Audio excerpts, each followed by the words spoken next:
pražáky, jmenuje se Jožin. Jožin spážin, močálem se plíží, Jožin spážin. All right. Still adjusting a little bit. Mm-hmm. Hey. Hey, how are you? I'm well. How are you? Good. I'm just adjusting this table real quick because the audio has a little bit too much shade. I'm adjusting, last minute adjustments. How are you this morning? Thanks for doing this. Yeah, no problem. I'm also like looking to see where things are on my screen. It's all here. I have a little accent on my name. I'm going to add it. It never stays when I add it. You know, I don't even know. My name's not on the screen either. So yeah, it is on my, like, under your little picture. Do you see it on yours? Mm-hmm. Because I don't see it on mine. Oh, maybe it's on the final product. Maybe it's not. Well, I don't know. Well, we've already started the show anyway, so it doesn't really matter. This is Sara, yeah. I'm gonna kill this. Stranovsky. Yeah. All right. Well, woo. All right. Stranovsky, yeah, totally. Is that Polish or German? Is that close? Slovak. My dad is from Slovakia. Slovakia. Okay. Yeah. And I had a lot of words in that name. Well, welcome, Sara. Let me see if Stranovsky, because I don't have it in front of me. I'm doing by the words in my head. Stranovsky. Oh no, that's not Stranovsky. Stranovsky. I had it right the first time. I couldn't shut up. It's hard, I know. Okay, so welcome to this Breaths with Friends 83rd episode. I'm gonna probably have a joint here at some point, and I wanted to celebrate having you on with some mimosas. Awesome. And so I was gonna make myself a little mimosa and see if we get the cap off here. So you're an aerialist, and happy 83rd episode of Breaths with Friends. Hold on. One second, we can edit. Well, that was anticlimactic. Anyways, so you're an aerialist, a vocalist, a singer, new mother, musician. You do a lot. I was reading your little about real quick. That's about as much research I do is on Facebook as doing that stuff. Is there anything I'm missing? You know, I've done a lot of different things, but you know, I've had to slow down lately, so I don't know quite what I am right now, but try to do everything as much as I can to a level of people who only do one thing, so it's tough, but yeah, I'm also really into like skiing and snowboarding, so I don't know. That's not an art necessarily though, so we're focused on the arts. Yeah, well, we can do it. It's a wide range. We can go through everything.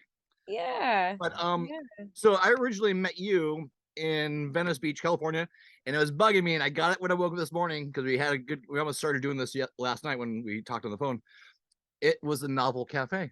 Novel Cafe. I actually just thought of that right as you were saying it. I was like, Novel Cafe. Why was that so hard to think about? Yeah, the Novel Cafe. I was in grad school at the time, or that was like the rationale I allowed myself to have for being in Venice, which I loved it there so much. It took a little while, but that time, you know, when you move somewhere new, it takes a little bit to like get your people. And I spent a lot of time in cafes, you know, doing like reading and stuff for grad school.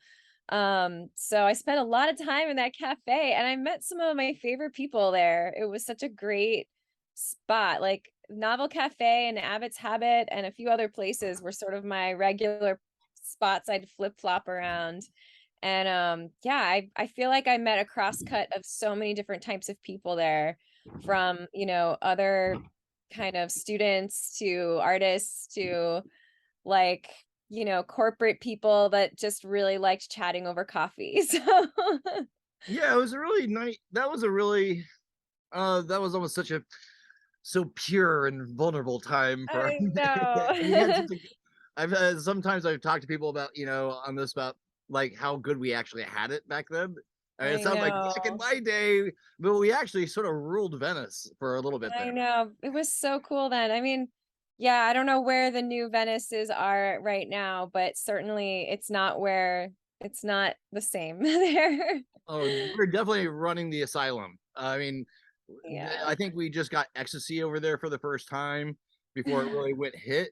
At least our group of kids did, and I had a place on the beach. There's a lot of, and then you spend, Yeah. that first good 10 years, you spend that, it's a heyday, and then you spend the next 10 years trying to continue that cycle, and then it runs into Yeah. the ground, and you I know. can Everything's never, short-lived. yeah, Short-lived chasing it that was. dragon.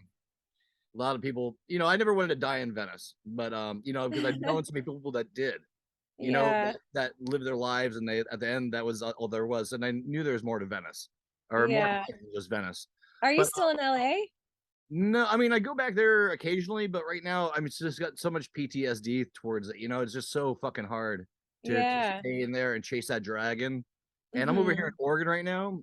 Oh, nice. Yeah, it's Oregon. Nice. It's pleasant. The weather's gonna turn to hell here soon. You're in North Yeah. Carolina, right? I'm North. in North Carolina. I never thought I'd end up here for a spell, but here I am. I was pining. I had from LA and Venice.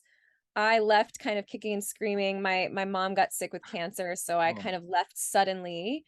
And it turned out to be like, a pretty terrible thing. I lost my mom, and then kind of had to recover from that and deal with like the family house and selling that and all that stuff. So I was back on the East Coast and ended up be saying like, okay, I guess this is my New York chapter. I knew I'd have a New York chapter as an adult artist, so I guess it's now. And so I stuck around in New York for a while, and yeah, longer than I expected, but I kept trying to get back to LA. California to me has always been this like place that I've always wanted to end up, and assumed I would. I was in LA for about 10 years and loved it. But yeah, and as I was in New York, like just the cost just skyrocketed in LA, and Google took over all the places that I loved, and so it just everything changed. So, and then the pandemic hit, and my now husband and I wanted to buy something, like, which was always such a dream,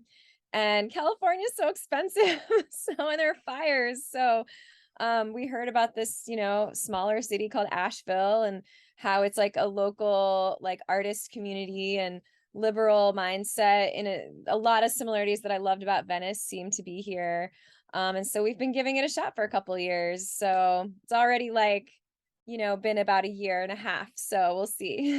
Have you adjusted to the weather situation, or was it similar to New York, or were you already used to that sort of situation? It's actually, I mean, the one thing I did love about New York is the seasons, and it does have like one of the reasons we liked it here is there's a lot of climate resilience here in terms of like the extremes of dry and everything. Like there aren't fires here like California, fewer hurricanes. They're all 4 seasons, which is really nice. It's just like a little bit more mild than everywhere else. So like the snow is not quite as crazy, which is hard as a skier snowboarder. I wish it was a little more extreme. Like extreme can be awesome, Yeah, yeah.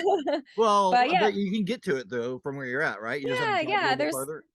there are mountains here. We're in the Blue Ridge Mountains. There's just, there are a lot of pluses to being here. The diversity is not the same as LA and New York, and so I do really miss that. That's tough, and that might be a reason why I don't stay very long. But for now, I'm in Asheville, Mhm.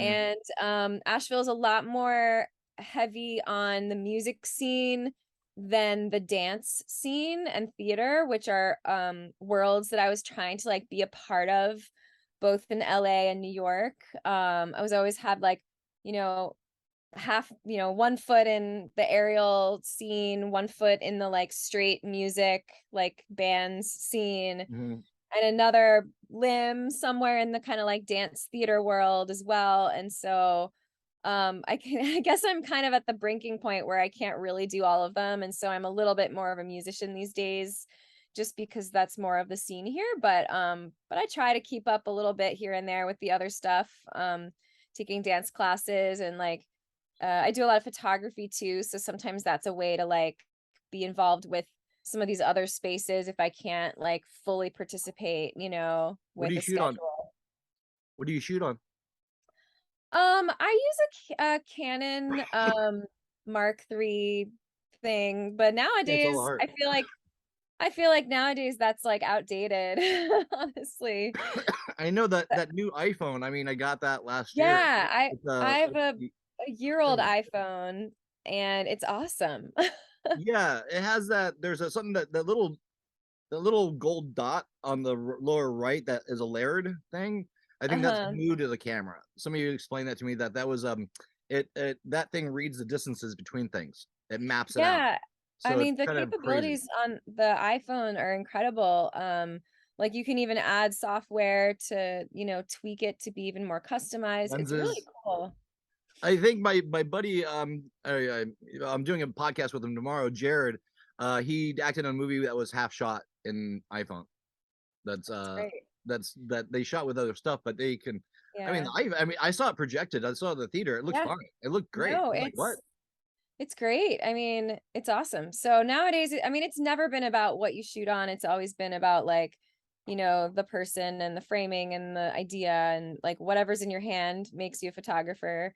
I don't claim to be like a full-time photographer, but it's like a way to dabble in like mediums when like dance, for example, if I can't physically do everything, I'll be involved as a photographer or something, so it's a way to kind of And keep the that world probably bridging. reads really well with the performers as well, because you got like an inside sort of like, I like to think almost so. intuitive would be, because movement and composition, Yeah, the probably what they're about to do, and but as a performer. exactly. There are a couple of really famous viral photographers that shoot dancers that drive me crazy because they'll show a beautiful dancer on the street of New York, whatever, and like the dancer's toe might not be perfectly positioned or whatever. And to me, it ruins the whole shot. And if that person had been a dancer, they would know that they should have selected a different shot, and it's just funny that, but if someone's viral, then no one really cares. But I I don't even noticed know that what viral with it. means anymore.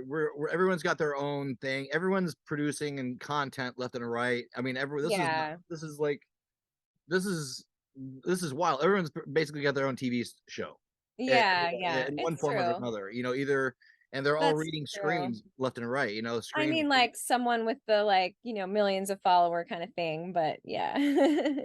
But yeah, would you want to do that? Would you want to have 1 million followers or anything like that? I What is I that don't like? know. I mean, it would be nice to like focus on one thing for a bit. Says like, but no, I guess not. I mean, I don't know. Did you ever see that? Because you're a performer and we're talking about photography and video and something. Did you ever see the "It's Always Sunny in Philadelphia"? Their dramatic dance sequence that they shot really as a professional performance in one of the Yeah, I episodes. did. That dancer is incredible. It was like, I don't remember the context of that. That dancer is really famous. She's beautiful. Her name's Kylie something. And it was like, I mean, it was like a serious dance scene. Like, Yeah, they went from they talked yeah, it about it was on their like, podcast, but right? Are we talking about the same one? It was like yep. very theatrical. It was like they were like wet and had like no Yeah, shirts on, yeah, right? they had Yeah. the dollying camera streaking across, Yeah. shot with. It was awesome. I didn't quite understand why I was watching it, but it was great. I think they wanted to like, and they talk about that on a whole, "It's Always Sunny" podcast. That's where I saw it, and just amazing shape that he was in. I'm forgetting his name. We'll put it on the screen or something. He's got Yeah. a lot of he's blowing up like huge right now. Yeah, he's awesome. I love that character too. I was like, wow, this is a legit, like this isn't funny. Yeah, they went straight for the art of it, Yeah, and good. just they're talking about to the audience. Just they didn't know if their audience was going to like it or not, but they didn't care. They wanted to expose their audience to it, Yeah, I because loved they're it. yeah, it's a I really good situation. I loved it. I also do still one of my favorite scenes there is the one where they were putting on a play and like a musical, and I think that's like one of my favorite episodes or Oh, you mean two. when they're dancing and she's got that head brace in? Yeah, like she Oh, has her arms don't fit her arms don't fit in the costume. It's like, Dayman, oh, speaker of the night, something. No, it's great. I loved it. that's a great show. It's yeah, I saw that one too. So Yeah, so you don't miss LA anymore. How long did you live in LA total? I do miss LA. I will say I still pine for California all the time, but when you have a partner who doesn't love it, you can't Mm-hmm. go anymore. No, I left LA, I think in around like 2011 or so, maybe 2012, with the whole like family stuff going on. And yeah, I think yeah, I left not wanting to leave, you know.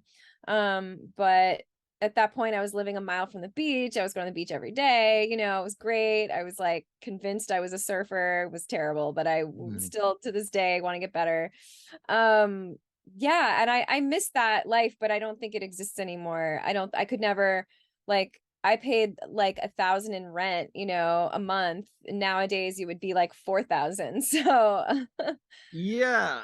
and I miss the topography of California and the openness and like the jetties on the ocean. And I miss a lot of the topography and I miss the energy of LA a lot.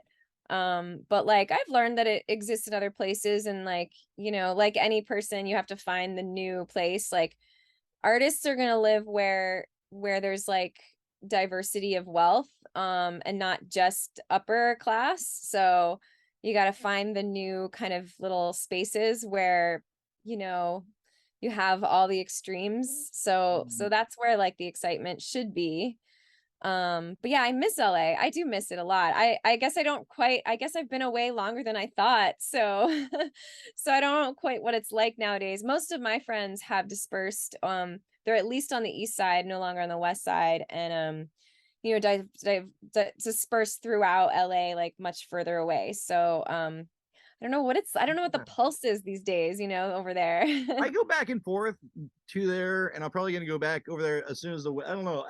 I'm in Oregon. I've been going up and down from Oregon to LA for like 30 years. Yeah. But I mean, I don't know. I like the nature here, and I'm sure you like Yeah. it where you're at as well, right? And it's Yeah, it's a similar kind of I guess my version is going back north to New York as you go down south to LA. It's a similar thing, you know. You go back to kind of get charged with all the creative craziness and energy and like parties and seeing people and like all that. But then you're gonna go back home and there's nature, you know. It is really cool to have space, you know, a closet for I me in know, right? Like a New York. lot of space. Like in LA, you Yeah. get used to having a little and paying a lot, or doing Yeah. a lot of things to pay for a little. Yeah, and we have a home where we can host people and like play music at the end of the night, like among people in our house, which is like really nice to have. You know, it's nice to, like if I wanted to like gather a few dancers that are based here, I'm sure I could shoot something in the like fall foliage or something, you know, in nature.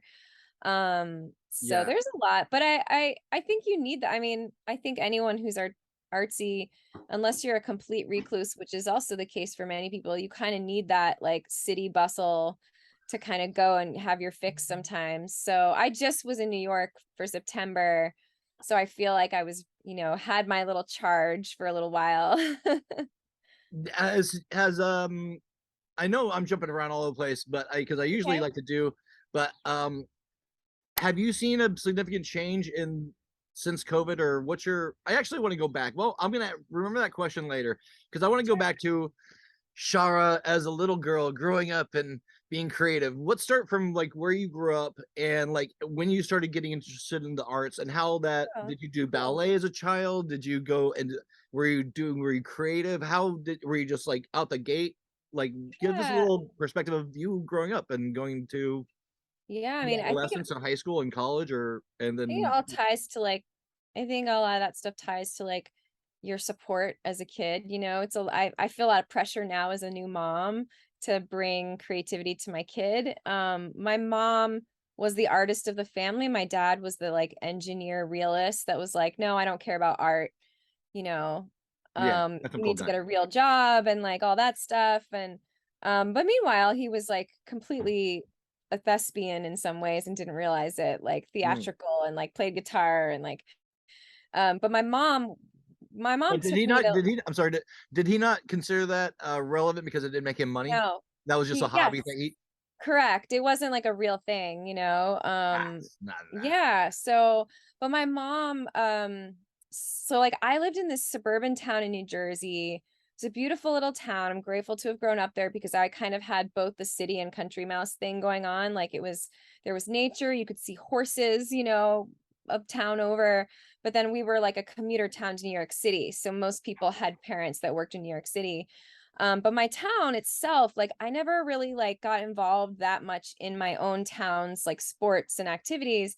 So my mom, because they didn't have like a lot, they didn't have all the arts. I mean, I did like jazz band in high school, which was very influential, and like theater, and music stuff. So I like played in the orchestra, violin, and I sang. But then with the dance stuff, I had to kind of go outside my town. I went to like a pre-professional ballet school that was like in a different town. And then on the weekends, I was a ski racer with my dad was a teacher. So I kind of like bounced around to find all these different activities. And really, it was the support of my mom driving me to all these crazy things, like gymnastics in one town. I did ballet in another town. And then and my mom was a visual artist. So like she would draw on my lunches, with a Sharpie. And like Aw. that was nothing, but it was so influential to me. Sure. I was like, oh my God, I feel important because I have this hand-drawn like thing that she whipped up, and so I mean, I think really it was all my family, my mom's influence driving me to all these things. And then when I went to college, I went to a liberal arts school that had dance and it had creative writing because those were things I wanted to do. And in Vermont, in nature where you could ski. So I was trying to get all my things, packaged into one. And I remember having like absolute mental breakdowns when I had to choose a major because I wanted to do different things, but I kept dancing through college, like kind of weird modern dance stuff. And then I remember my college opened a library, like they had a new library, and this company came called Project Bandloop. They're really famous. They're amazing. They're based out of San Francisco. They came to help us inaugurate our new library as a collaboration with the dance department. And they were this like incredible rock climbing dance company. And I got to dance on the side of the library, like flipping around as one of like a couple of dance students. How old were you That at this time? How old what were you? would you say? How old were you at this time? I was like in college, so it's probably like, 1920, something like that. And so ever since then, I like trained with Project Bandloop. I never got into their company. That was my dream, but I never lived in San Francisco, so it never really worked out. But when I was in LA, I took a lot of their classes that they would offer and sort of was like flipping around doing this. I guess it would be aerial, in a way, but it's sort of this sort of specific aerial where it's like harness based stuff. So based on that experience, it was technically a college experience, but it wasn't necessarily like it was through a moment in college and an event. But from then on, I was like, man, this is so great. It combines the sort of like rock climbing outdoor sports with dance, with, like all of these things swirling around genre wise. And so I kind of made a point of trying to like follow anything like that could be in my way. And it's rare. I mean, you need like structural stuff. You need a big company that has infrastructure with riggers and stuff like that. And I mean, there's a lot to my story aside from that. That's one of the things that got me into aerial stuff. But it's not like you can do that all the time. You don't always have access to a wall and a harness and like a team.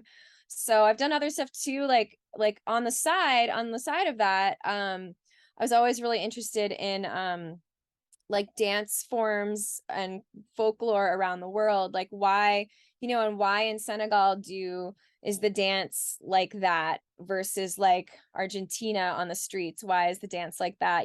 Kind of like these like traditional dances. So I actually ended up going to UCLA for grad school to study dance cultures around the world. And I did research in West Africa and Brazil. So like, meanwhile, I had this love for like Brazilian samba dance, Brazilian capoeira, and like African dance and all these things. So like I've kind of always had these different interests within one discipline. And so that took me from basically college. There were a couple of like in between years of like ski bumming in Colorado. That's nice. And then I went to LA for grad school to kind of like be Well, more you on need a the break. That makes sense to take a break and be a little ski for a yeah. while. I mean, that's Well, I mean, wondered completely if opposite. Boulder could be a place that I land. And for me at the time at like age 21, it was too small. Like I wanted to be a performer still, you know. Yeah. Nowadays I would kill to live back in Boulder, but the prices have gone up, you know, but as a 21-year-old, like it was too small. Um, but I did a lot of like aerial stuff there, and like, you know, I was always dabbling into like these different things. I was in like learned about Brazilian drumming there, and then I don't, all this is like really convoluted, but No. I love it. I love it. My friend Fleur Williams, she lives in Santa Cruz and actually acted in one of my movies when she was a child. Um, and she studied that, and that dance and movement is all amazing to me, yeah, and how the differences around the world and how they developed certain things. I mean, yeah. even I mean, it's kind of like not even it's about music, but like in Mexico, I I shouldn't I think I knew this a while back, but I was reminded that they were their music evolved from the polka. There's When a they lot of crossover. Yeah, there's a lot of crossover going, a lot of there's so blending. much crossover. I mean, basically like yeah, I mean, and there there are so many programs that exist where you can kind of do a cultural exchange through an art form, and I had the fortune to like make those happen for myself in college. Like I studied in Senegal, I studied in Paris. Wow. Um So you've been not all just around the because, world, yeah, basically. I mean, I've tried, you know, not because like my parents sent me there, but because I like found a way to go and like got a scholarship and figured it out, you know. So when I found out there was this UCLA department called World Arts and Cultures, and you could get a PhD in performance studies, I was like, wow, that seems really unique. Let me go there. It was a really rough ride. Like, went to grad school, like, I think that I was afraid to try out for an MFA, and I thought the PhD would be more dependable, or like not just talent based, because like there's always going to be someone in the room that's better than me. Like there always is, you know. Yeah. Like I never had the best feet as a ballet dancer, which like meant I could never join a ballet company. My feet were just never good enough. So I've always had like issues of being like, well, I'm never going to be the best, but like maybe I'll be the smartest, you know, or something. So Uniquely you. I You went through this PhD program thinking it would be somehow like more safe than an MFA, but then like 10 years later, I realized that like nothing in academia is safe at all. Academia is impossible to get into, especially now. Well, the climate now, like 2022, or really 2015 onwards, is different from what it was when I first entered grad school, which generally I was like, cool, if you're a professor, you're smart, you get a job and you can yeah. like do your art form based in a university and live all around the world. Like that's what I thought that meant. I thought that Yeah. meant like being an artist as well as a scholar, and that sounded cool, but in reality, like it was way less making art. So like I would kind of like do stuff on the side while being in grad school, but really like my program was more about like researching what other people are doing and like the cool stuff that other people are doing. So like I went through the program and had a really cool project. I did a research project in Cape Verde, the islands off of West Africa, Wow. and like found this incredible dance company, and we like I kind of got to collaborate with them in my research, which was really cool.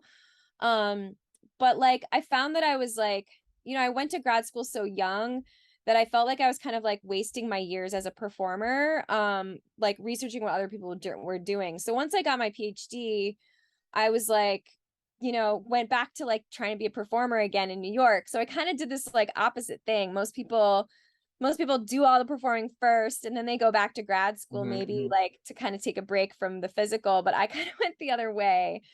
And I was in New York and I auditioned for this show, Fuerza Bruta, which is an Argentinian like circus show that included a lot of that like harness crazy stuff.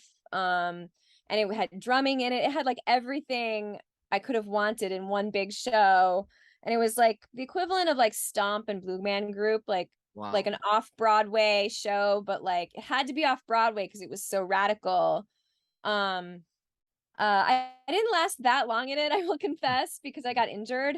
Oh But wow. Okay. it was such a crazy physical show that it makes sense. But you know, I was in it and it was exciting. But that's probably the first time that like all of my genres of interest, like there was a little bit of like the folkloric stuff, you know, like in Argentina, it was Argentinian culture was not like my area of expertise, but there was a lot of overlap with Carnival.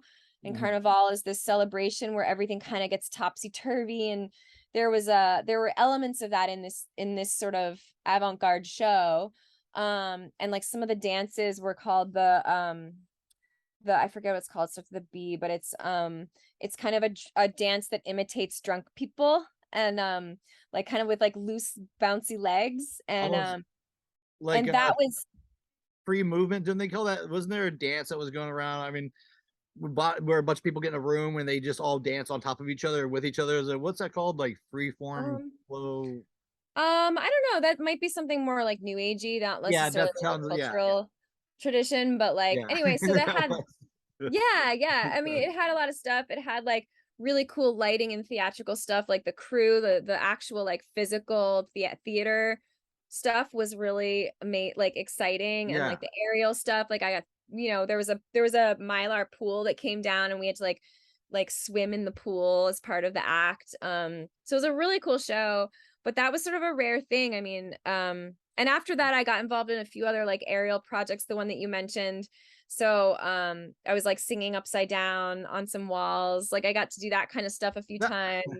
Wait, that was real. Okay, this is what I want to preface this, because we got about 5 minutes before, and then I want to cut and come back. Okay, and we'll Okay. then reinvite you, because I didn't pay for the extra. On the Zoom thing, I got to do that. So if we can, do you have any video of what like any of the performances of anything that I could put into this when we put it in this little spot when we leave? I mean, you can send it to me afterwards, but I'll edit it later. Yeah, I mean, I have a reel somewhere that has like little bits of everything. Oh, that'd be awesome. So I could give that to you. Nice. Okay, Yeah. we'll edit that in right when we break. So let's talk for about if we got 8 minutes, and we'll talk, and when we zip off, it'll cut. I'll just we'll just keep it. If it cuts, then I'll invite you back in 5 minutes. Okay. Sure. So okay. I'm sorry about that, but it's a free form. Okay. This is not Hollywood, but so let's just go, and then we'll Yeah. come back. Okay. So continue. I'm sorry. Yeah. No, just I think I was Performances. just talking about that particular show, and then like since then there were some other like independent projects that came about in New York, where it was sort of like, we want to put this aerial project together, like everyone has these different skills, let's see what we can make. And so I was like, yeah, I love to do like the aerial wall swingy kind of stuff, so maybe I can do that. And so like, I was doing that while and then I like played some of my original songs in the piece, so we kind of like created a narrative. So like, having lived in New York at least 5 years, I was able to kind of go with some of these sort of crazy extreme experiences I had. And then once you start meeting people, you start to be able to like put new projects together, so some of the things I've done have been kind of on the smaller scale after the big show closed. So did some of that stuff.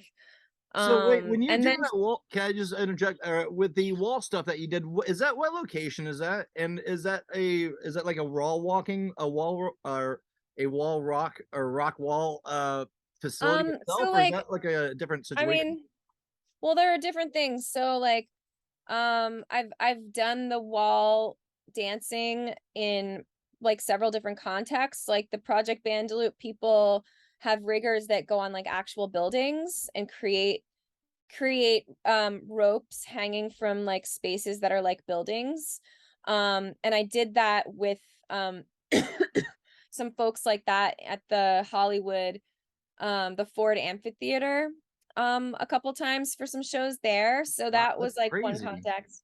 That's wild. The show in New York was super customized, this show called Fuerza Bruta.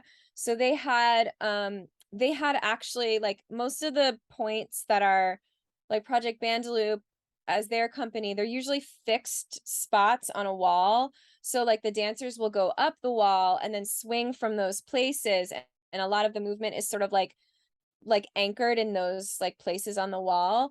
But in the Fuerza Bruta show, they had like these points that they themselves were on motors and moving. So not only were we swinging on the walls for that movement, the actual anchor points were moving around. And that's actually why I got hurt, because one of the anchor points like dropped and I like fell. Oh man.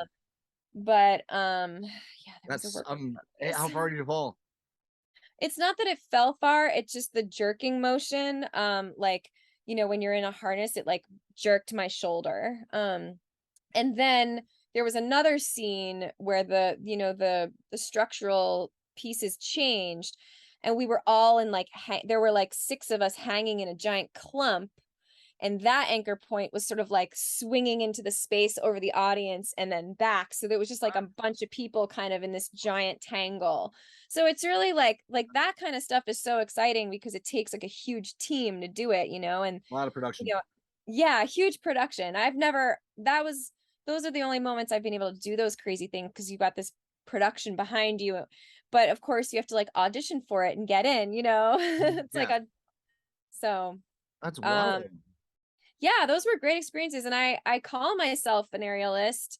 I'd still like to do those kinds of things, but like the fact is it's hard to set those spaces up, and I've thought about trying to start a company like that here where I am, because I'm in a place where maybe there are a lot of breweries in Asheville, like maybe if a brewery closes, I could take that space and turn it into a theater for dancing on the walls, but like it's actually really hard to find space, And I'm sure the insurance permits are out the fucking window. yeah, or like you just need a huge budget to be able to, so I've never been able to like figure out how to get a big thing like that started, but it would be cool. So like I'm ready to do that stuff if the opportunity comes. It's just something that's kind of hard to make happen and manifest. It's it's where you need a lot of people to do, focus on one singular, Yeah. really technical thing to make it Yeah. look really easy. It seems possible. It seems like it could be possible here because there are a lot of rock climbers here. Yeah. I think any like outside adventure community could have potential for that. So it's still in my mind. Yeah, I mean, how the template, you've Yeah. seen how it works, and now you just have to apply you Yeah. to that. But like here in Asheville, to like bring it back to that, like I guess I've been more of a musician just because, you have all your gear there, and I feel like I'm a better singer than I am a dancer these days. So it's kind of Are where I you am now. where are you? Okay, so let's cut back. Okay, well, we're gonna cut right now.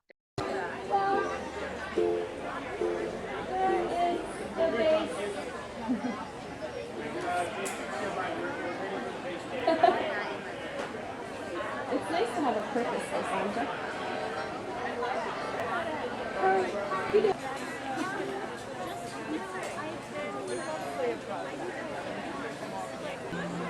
Oh, she's gonna play her thing over there. They're just having fun. They're just having fun up there. All of them.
Can you put the camera up so we not chop off the top of your head?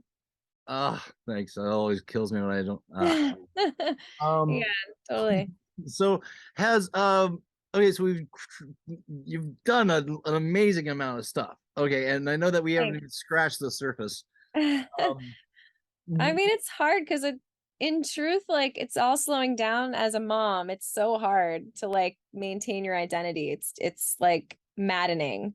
That's what you basically fell into. I was about to ask you, how have you welcome to being a mother? How do you feel as a creative, as a how's that, like, has that just changed your, I mean, obviously change your life? Yeah, I know. How How do much of it, you mean you get off on adrenaline experiences? How much was that? Was that crazy, or is it nuts? Yeah, it's hard because like I mean, I moved during COVID to a new city along with becoming a mom. So it was like all these like different transitions all at once. So I don't know how much of my like identity is shifting because of a new place versus being a mom, but certainly, like you have to slow down. I mean, now I have to choose between like, I used to go to like class, like as a performing artist, you often have to like, your practice is like taking a dance class to stay in shape or a yoga class or something, or like going to see music to like network to keep your music things alive, or like going to rehearsals. And it's kind of like a lot of times I have to choose between like taking my new toddler to like a class, like a gymnastics class, now that he's starting to like run around and like be excited about exploring the world. Like on Wednesdays, he goes to this little gymnastics class and it conflicts with the dance class I wanted to take. And I quite literally have to choose between myself and him. And those things keep coming up, And I also remember being a kid and not understanding why my mom gave up her art. Like she was in advertising in New York City and was like an amazing artist, like visual artist, drawing, painting and stuff.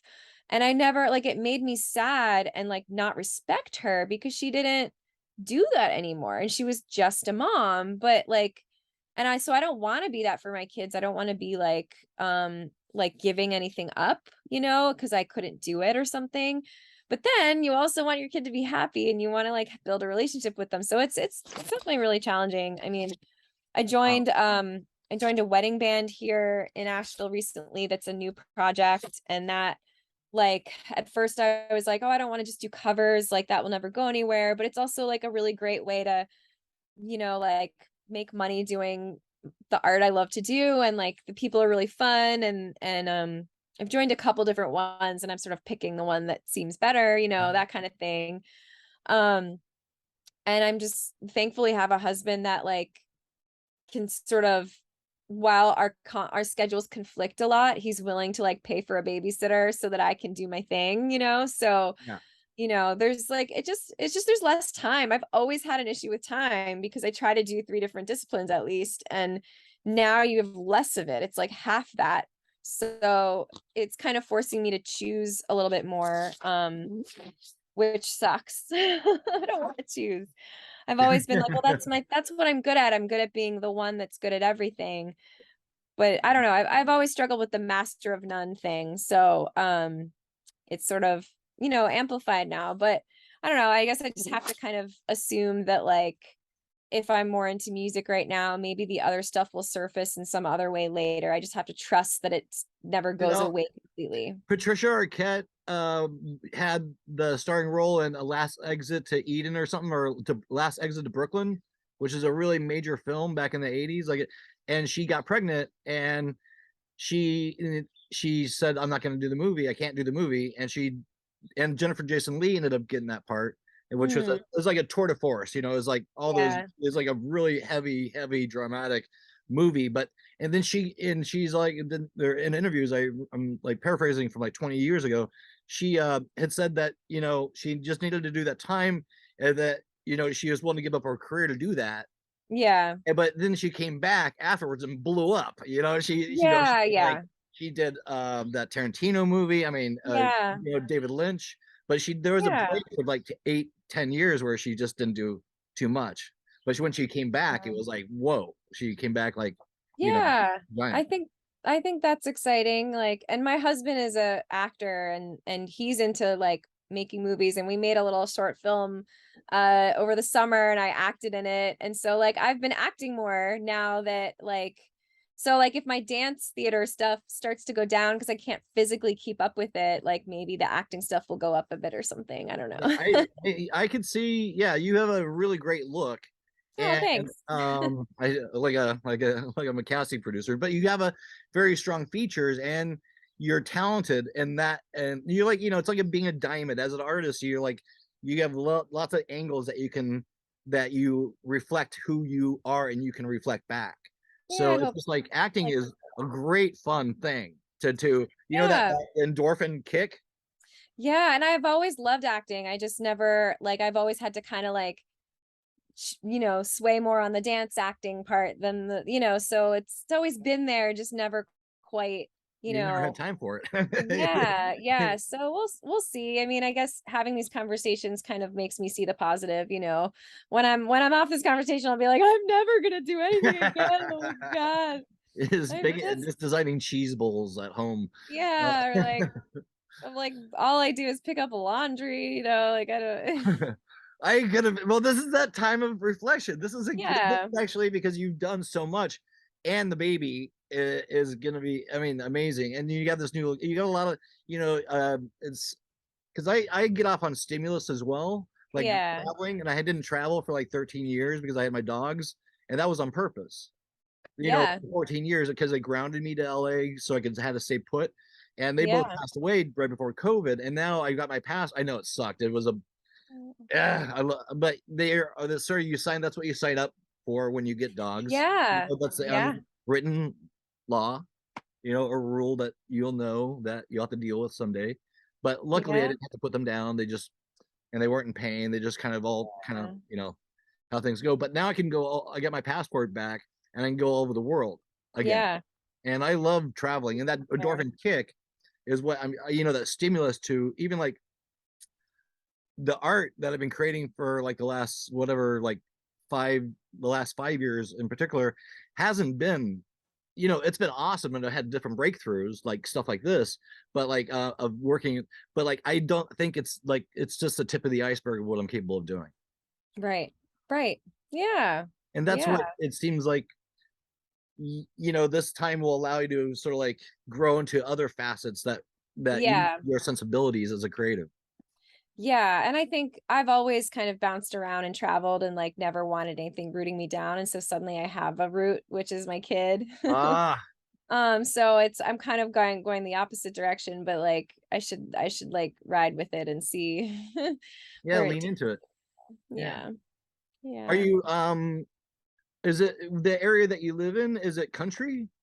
More country, or Um, busy it, city, or is it sort of in the it's middle? kind of like, yeah, it's funny. We picked it to be different from like what we knew before, as opposed to like suburban residential outside of New York City versus metropolitan apartments and stuff. It's kind of like a small town. So like I'm on a residential street where everyone has a house with a yard and like you can kind of see the mountains in the background, but then there's city downtown like within like a 5-minute drive. So Oh, cute. kind of has both. Yeah, but it's definitely more like but I like yeah, there are a lot of like ups and downs in the streets and like every house is different structurally, architecturally. So it's kind of a modge podge of different things, like little bungalow houses, weird like the kind where they're like on stilts and really high overlooking cliffs. Like there's Oh, just it's very diverse. oh, it's a trip.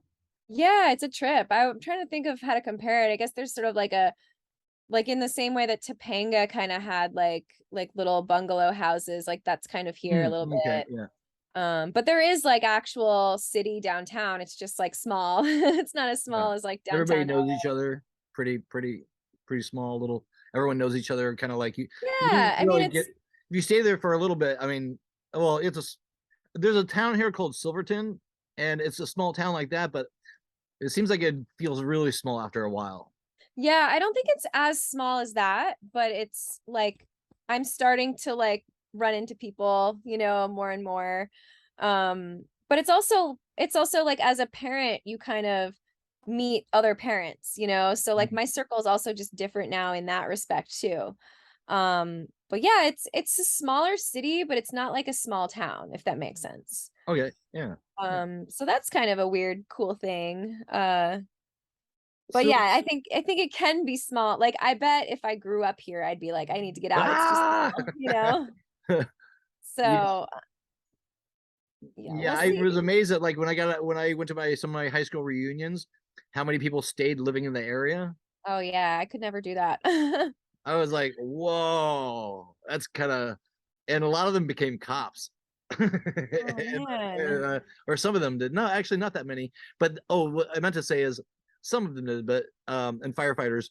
But some of them really hooked up with their high school sweethearts. There's a lot of high school Yeah. sweethearts going. That's like, oh, That definitely happens when the pool starts to get smaller and smaller. yeah, that was in the Bay Area.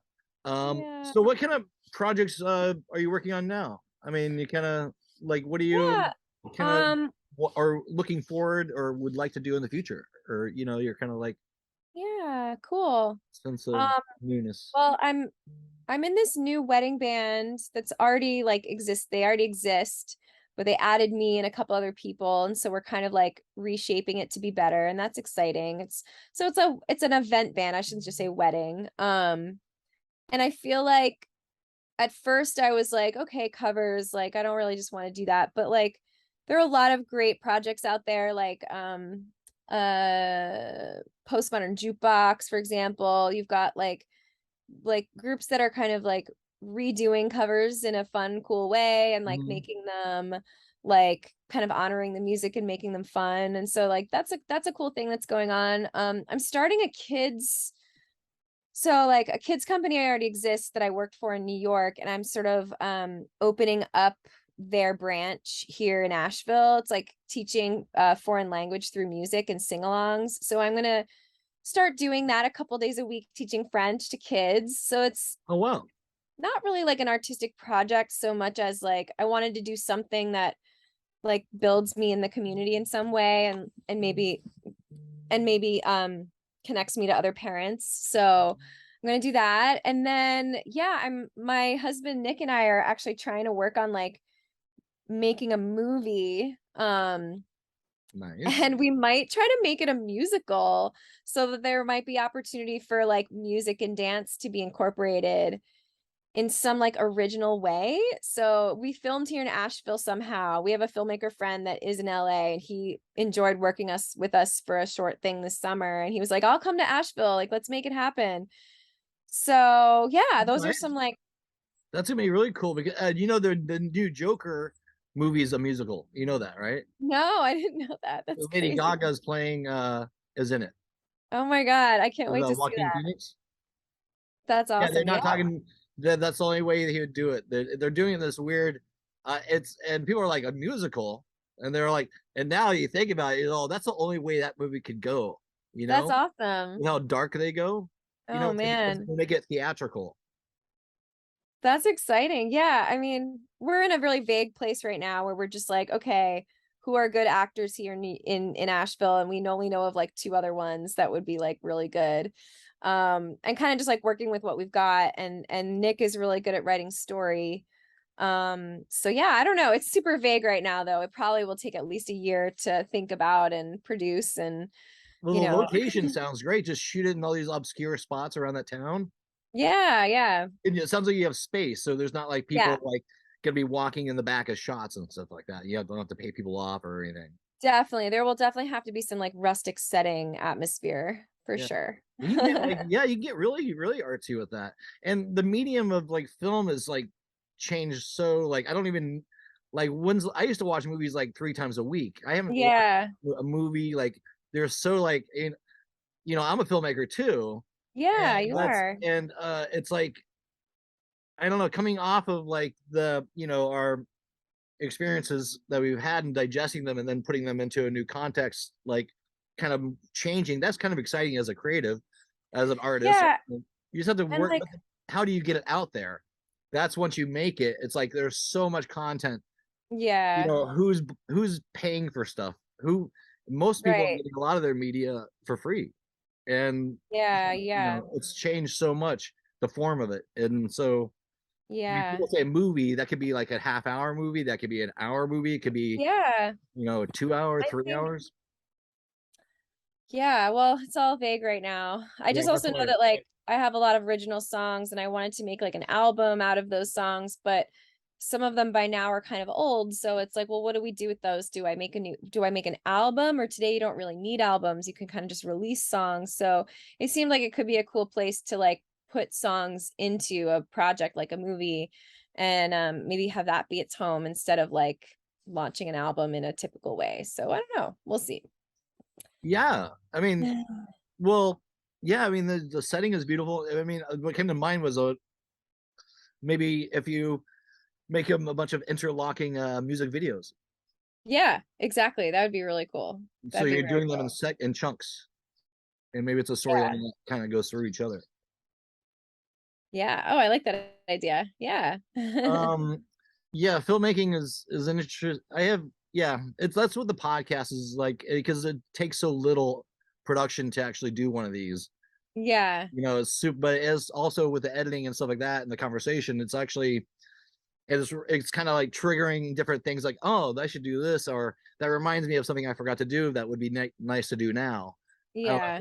So as far as the podcast is going, it's a really good outlet for me to get out my creativity or get to know people, and I don't know, it's just a Yeah. good outlet to have. I Where love that. Yeah, where you 10 must years be ago. meeting so many cool people too. Yeah. I've I've only had to throw. I hate to because every one of them is kind of special. I know. Are you running out of time? I sort of my Okay. son just got up from his nap early, Oh, so I yay! think I might have to skedaddle. I'm so sorry. Let's end it there. How can do you want people to? Thanks again for being on Sara Stranovsky. Yeah. What's it? How do you pronounce it again? Stranovsky. Stranovsky. Stranovsky. Okay. Stranovsky, yeah. Thank you so much for being on Births with Friends episode. Yeah. Can you tell people how to get a hold of you if you want them to get a hold of you, or Yeah, I social at mean, all, or my Instagram anything? is Sara Stranov, like SH spelled like it sounds. Stranov. I mean, I have a website, but my name's long. Spell it out. Well, I'll put Um, up. I'll put a little thing. I'll put a thing on it if you want to okay, spell that's it out. cool. Yeah, I'll send it to you real quick on the chat Yeah. or somewhere in one of the portals. Okay. Um I'll be and editing for the next hour or 2 hours or so. So just cool. when you have time. But Yeah, awesome. this is great to catch up. I feel like it wasn't enough, but I know. I'm sorry. no, no, no. It was great. It's exciting. Every one of these is a gem. Please, you're welcome to come back on anytime Awesome. and Cool. hit me up, and congratulations on everything, and Thank you so much. have a great day. Yeah, I look forward to catching up and hearing about you too. Okay, we'll talk again. All right. Thanks so much. Bye. Thank you. Bye-bye. See you.